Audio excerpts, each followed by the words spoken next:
students, I hope your preparation is going good. If not, don't worry. Sri Gurukula is here to help you. And I am Anmol Yadav.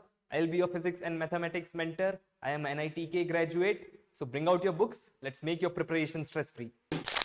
So our first question is, if a relation R on a set 1, 2 or 3 is defined by capital R is equals to 1, 1, then R is, our options are A, symmetric but not transitive, option B, transitive but not symmetric, option C, symmetric and transitive, or option D, neither symmetric nor transitive. So what is a symmetric and transitive relation?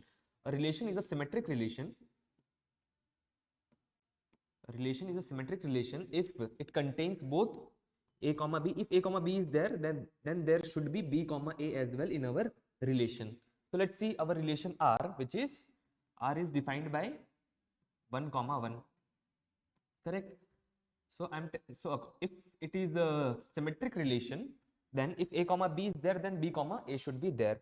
This relation will satisfy this condition if values of A and B both are 1. See, if 1, 1 is there, then there should be 1, 1 as well. See, both are there in the relation. That's why this relation is a symmetric relation. Now, other is transitive. A relation is a transitive relation if it has A, B and B, C. A, B and B, C are there in our relation, then there should be A, C as well in our relation. This relation will satisfy this condition as well when A, B and C all three are is equals to 1. See, if 1, 1 is there in our relation, yes it is there, and 1, 1 is also there in our relation, yes it is there, then 1, 1 should also be there in our relation, yes it is there.